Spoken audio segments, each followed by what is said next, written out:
It is so good to see you.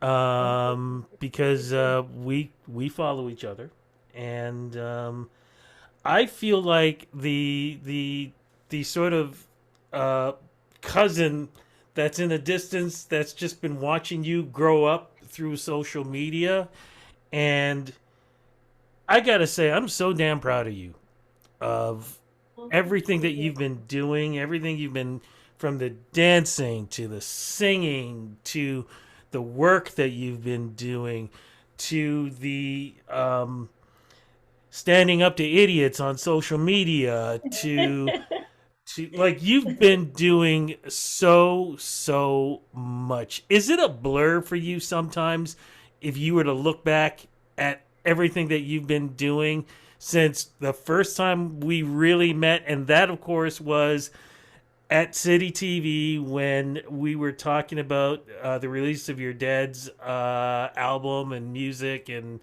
all sorts of things that was going on in honor of your dad. Yeah. Um, it's definitely a blur. I feel like I've always been like an old soul, but I feel like I've lived so many lives in my time up to now on Earth in general. It has been a blur. I've been very focused on like my own craft and my own sound, and I mean, life goes by really quickly. So I think it's been a bit of a blur, but in a good way. Like I look back, I think it was a couple weeks ago, I was saying, I'm really grateful. Like I don't really celebrate Thanksgiving because of what it really means to the indigenous Yeah. people. I don't really follow suit with that. But I definitely had a moment a couple weeks ago where I was thinking, wow, I'm so grateful for like this year in general. I mean, I put out at the end of this year, will have put out 5 singles, and I've just been really on a momentum consistently and directing my own music videos and kind of looking back and just taking a moment to be very proud of like what I've done for myself. So it's been a blur, but a good one, a good one. But you've been doing it. It's hard work, straight up hard work. Like I said, I've seen videos of you in the gym. I've seen videos of you dancing. I've seen you in studio. I've been. What is it like to have that kind of ethics through hard work? Where did that actually come from? Was it your dad? Was it your mom? And by the way, say hello to your mom for me, please. I will, of course. She's shooting Dune 2 in right now, and she's in like on the other side of the world in Hungary on a really amazing film. So I will say hi to her. She'll hopefully be back in the country soon, but she's doing her thing. I It's a lot of work, and I think before when I was doing my music under Yasmin Soul, I was doing it for me and more like experimenting. But I definitely have to say it's a lot more work than it looks like. And I quit my job last year to do music full time. So I really do try to put in that much work because if I'm really doing it full time, I have to treat it like a job, right? So yeah, it's been a lot. And one of my releases earlier this year, I was like, I'm exhausted as soon as it was out. And it's funny because on the other end, it doesn't look like you're doing much. It looks like you're dancing around, shooting music videos, having a blast, and it is a lot of fun. But because there's so much concentration and preparation for like things like shows or things like releasing songs, especially now with social media, and every artist is really their own marketing team. So you're kind of taking on a bunch of different roles. So it is exhausting, but I love it. Like I absolutely am grateful to be able to do what I love. And I think the ethics, the hard work thing definitely comes from both of my parents. Um, I have to say, both of them, I've watched their careers because they had me so young. I actually watched both of their careers in the entertainment business flourish. Like, so it's interesting to have seen them on their trajectory and be around for all of that. And I think that's kind of what makes me stand out in sense of other like some other artists, just the fact that I already kind of had my foot in the door because I was younger and I got to see all that, that I never thought it wasn't hard work. I never thought, oh, you could put a song out, all your friends are going to support it, it's going to blow up on TikTok, and you're going to be on the road with Jesse Reyes. Like I know very much that that is some people's story, but usually you have to put in a ton of work behind the scenes before anyone starts to even call you a new artist. It's usually after like 8 years of actually making Yeah. art. So yeah, I think that comes from my parents for sure, and just being around the industry as a kid. But you were just saying about what people expectations or whatever. can that be harder for somebody like yourself, knowing that you come from music royalty, and immediately when people hear you or see you or know your story, immediately they're like, okay, well, we expect even more from you because of that. Can that be tough? Can that be a drawback for you sometimes? How do you get around that to be able to achieve Yeah. what you want to achieve? Yeah, you really hit the nail on the head. I think some people think that's easier. Oh, she has all these connections, right? People talk about a network, but a lot of those connections just see me as my dad's daughter. They don't see me as an artist because they're like, "Oh, I remember you when you were little running around." They don't really see that yet. So I think that I think that that can actually be a bit of a drawback in a sense.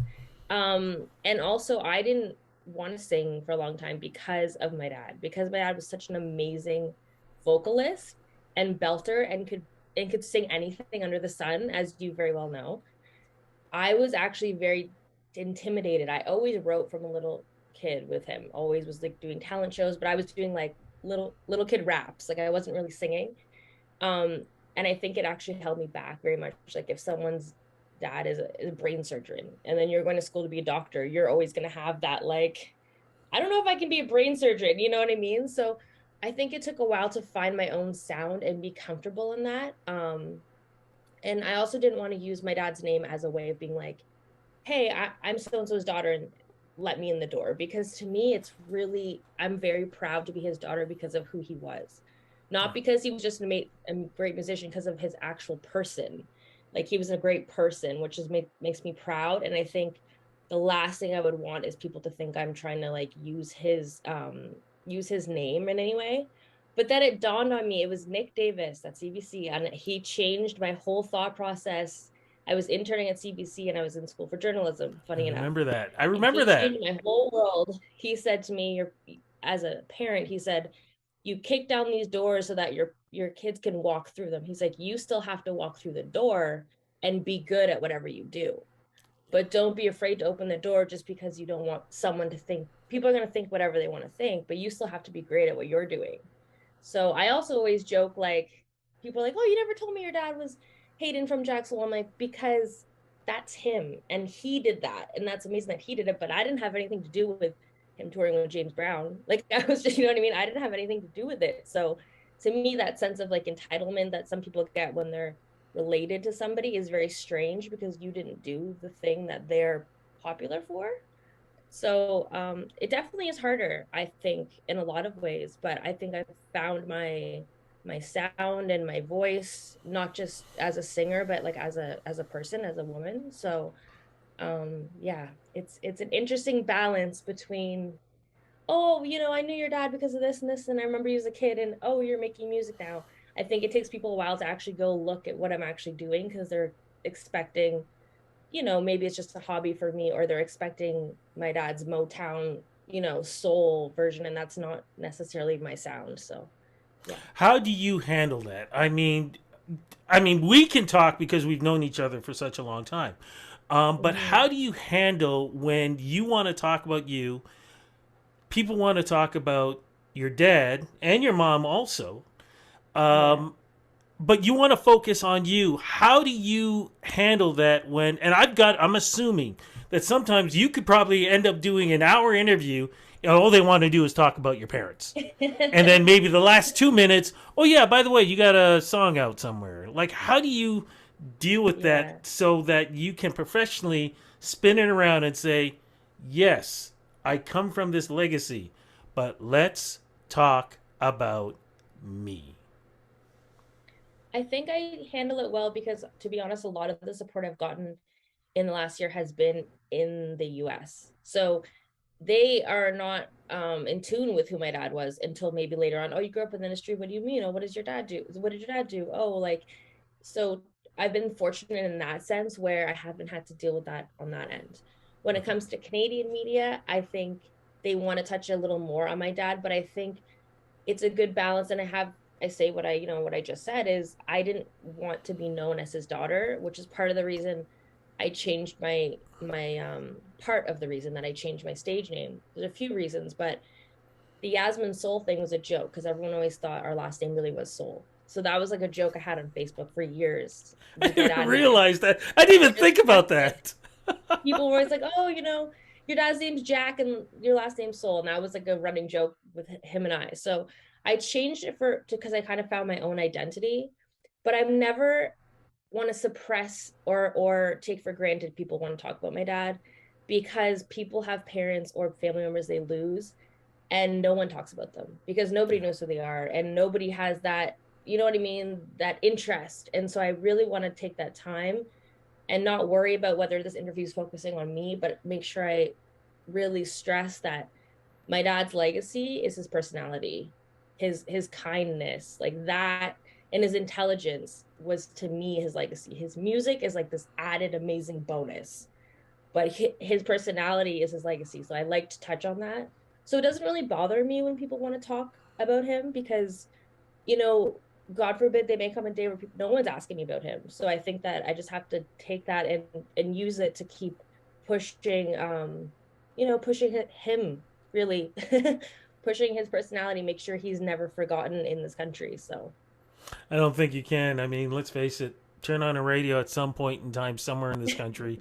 One of his songs are going to be, is going to be coming on. If we still had music videos on television, they'd be popping up also. What an influence he was. And I can actually say that he was a friend, beautiful person, always got great conversations and interviews with him. And yeah, I've told you this personally. I'd miss the hell out of him. So, yeah, of but course. it's again, it's so refreshing when I see the hard work. I get it. Look, for folks who are watching this on Rudy Blair Entertainment Media, RudyBlairMedia.com, when I say about hard work, I am not lying. Like you, like to the bone. I've watched these videos and I've seen what you've been doing, and it is amazing kind of transformation for you. So with this new name, where did this actually stem from? How did you come up with this? And is this just a singular person or is this actually a group? So I came up with, first of all, thank you for noticing all the hard work. That means a lot to me. And I came up with beauty in the riot. I went through a lot. Went through a lot. I lost my dad years ago. I also lost my boyfriend and my best friend in 2018 to 2019. I lost two people in like 370 something days that were the closest people to me. So I think after they passed, they were both very supportive of my music to the point that like I had a concert when I had like a show with like six people there, and one of them was my best friend, Bianca. She was always there. So it kind of hit me. Her family had asked me to sing at her celebration of life, and it sort of hit me. Both of those deaths hit me in different ways, where I was like, they can't do what they love, and they both passed in their 20s young. So it's like they can't do what they love, and I'm still here breathing. So I have to do what I love, what they believed in me about so that I can kind of do it for us. So it became really a journey of like that. Now, where the name came from was I was at a funeral for my ex-boyfriend, and I call him my ex because he passed away, but at the time he's my boyfriend. So I was at a funeral for him, and there was a butterfly that was like hitting me in the face continuously. This is before anyone had arrived. And to the point that I took a video of it. And it happened a few other times. His friends were like, "Oh, that's nice if that happened to you." And kind of like, "Oh, it could be a sign," just kind of making me feel better. And then when it started happening around a couple of his friends, they were like, "Okay, this is now weird. Like this is now continuously happening to you." And I think just finding like that's one tidbit, but just finding beautiful moments in really like tragic situations is something that I think I've been doing most of my life, is just trying to find the beauty in the chaos. And I called myself Beauty in the Riot as a way of like, I'm not saying like, hey, I'm a beauty. I'm saying like I'm able to find the beauty in the mess. So I basically found a cool way to say that with my name. And for a minute I'm like, I know it's kind of long, but and then people were like, no, I kind of love it because it's a whole statement within your name. So I kept it, and that's kind of how it changed. I didn't feel like the same person. I was going under Yasmin's soul, and after those things that happened to me, I just didn't feel like the same person anymore. I was like, I don't even feel like that artist anymore. So that also is why I changed my name. What kind of music are we talking about? Style. Now, Yeah. so I am horrible at deciding what genre I am. I'm always like, here's the music, you guys can put it in a box, whatever box it fits in. Hmm. I think that happens with a lot of Toronto artists. I think we're a city that really does fuse a bunch of different sounds together because we're so multicultural, so we're exposed to so much. I do pop alternative, which is the Riot part, and the beauty, I've been told, is jazzy soul. So Honey and Paper, which came out just came out recently, that is more my jazzy soul sound that I have been saving for the winter. So you'll be hearing more of that throughout the winter, and then in the summer is when I get to my more like poppy alternative genre. So I have two genres and two names within that. So. So let's jump to what you just said. What's that name of that latest single, and what's that single about for you? Honey and Paper. So Honey and Paper is about how we're all chasing money, and we're chasing like intimate, I don't know how much I can, say on this. I'm like trying to make sure I'm PG here, but Say we're it chasing exactly the way you want to say it. okay. We're chasing sex and money. And like we've just been so consumed in society with just we get something, it happens, and we're on to the next thing. We don't really stop and enjoy anything anymore. I feel like even when it comes to things like, okay, I need this apartment, or I need this house, I need this car, we don't actually like stop to do what we just did. Hey, I've had a great year. What are some things I could pat myself on the back for and just enjoy? So Honey and Paper is really about the chorus is why are we all chasing instant pleasure? Don't y'all want to get better? And it's kind of like a message to everyone, like, why are we chasing these things when we should really save some stuff, like savor things? Yeah. And that's what the song's about. No, I love that, love that. Is there going to be a full album in the future or an EP in the future for you? What's happening?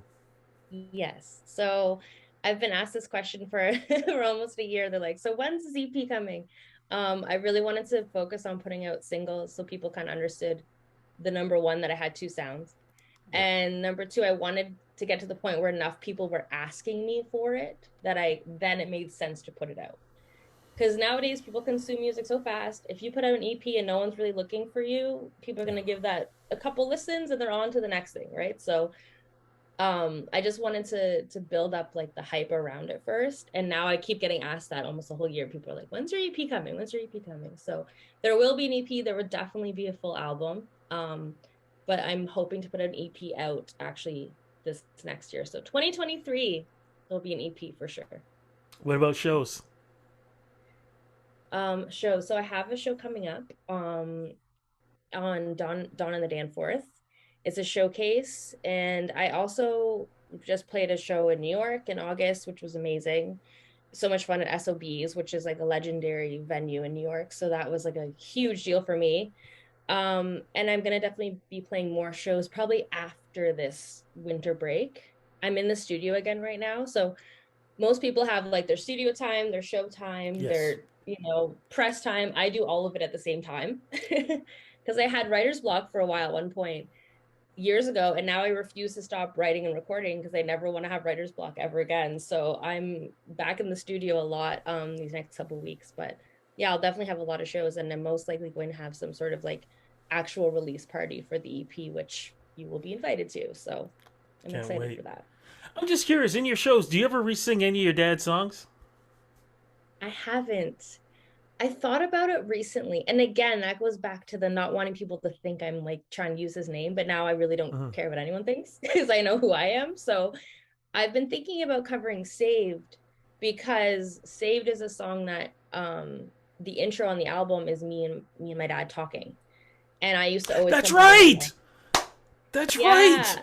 I used to always come home and would be like, why are the polar bears dying? And like very much like Honey and Paper, like why is the world so crazy? And my dad would be trying to answer all these questions for me. And I guess it inspired him to write this song Saved.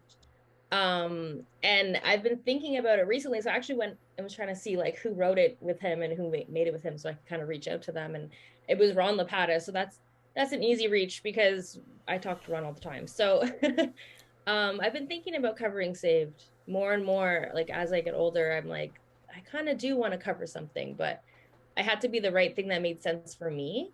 And that song makes a lot of sense for right now in general. So You know yeah. what I would personally love? Um, Still Believe in Love is my all-time favorite.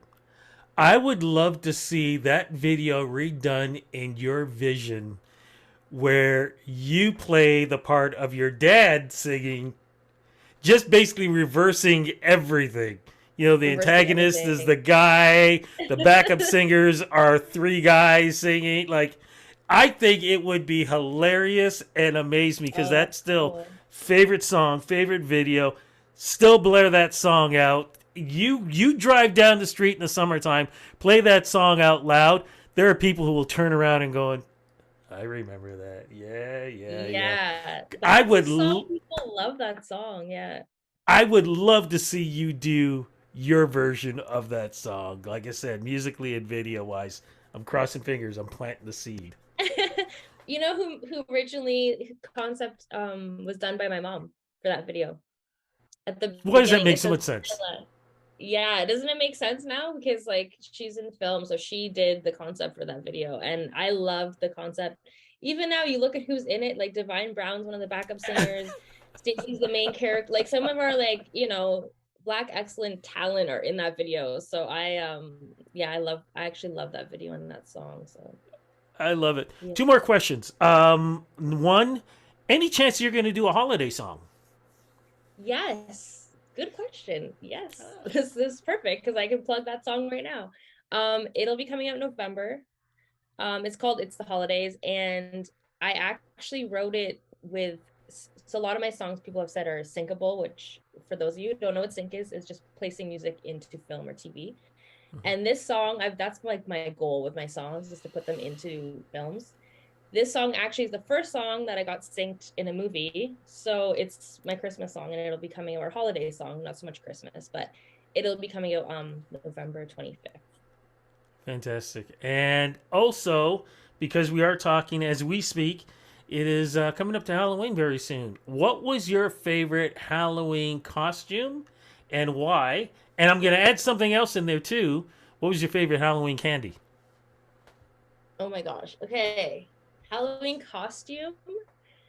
Like it's hard because I have two and one of them's really random. Okay, so I love Nicki Minaj. I was Nicki Minaj for a few years and because Nicki Minaj has so many different looks, like there's so many different things you could do and I had someone like draw on the tattoo for me and like that's been like a really fun one because you'll run into like Little Wayne's or Drake's for Halloween and like it's always a moment where like like it's I love being Nicki Minaj because she's also Sagittarius and I just love her energy. The other one's like super random, but I was also a cow because I'm never really that like scandalous Halloween costume, but I was also a cow for Halloween and it was just like so warm and like I always go back on Okay. Halloween and think like how warm that costume was.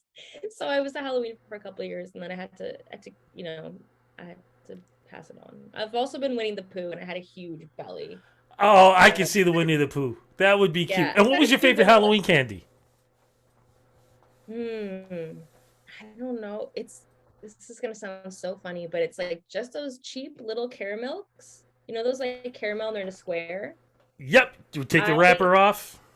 Yeah, it's nostalgic for me because I remember watching Fern Gully with my dad as a kid on repeat.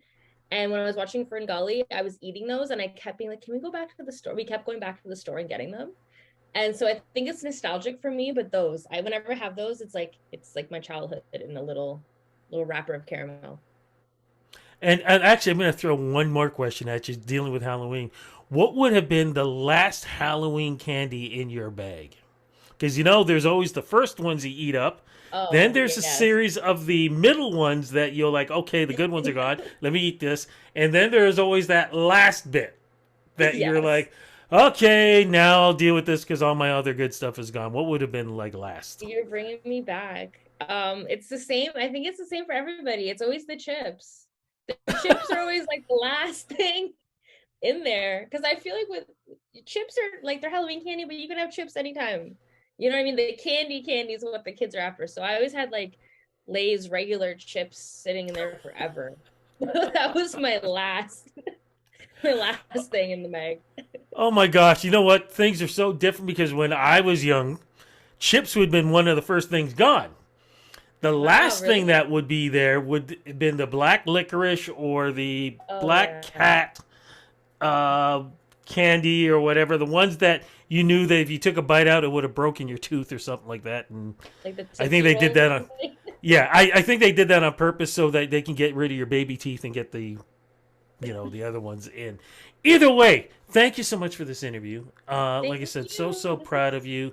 Looking forward to the holiday song. Looking forward to when the EP finally comes out. But it's great that we've got music right now that we can use and celebrate. Like I said, say hello to your mom for me too, and big love to your family. Thank you so much. And thank you for this interview. This has been awesome. Just like reconnect and kind of go over what I'm doing. And yeah, happy holidays to you as well. And I'll definitely be talking to you soon.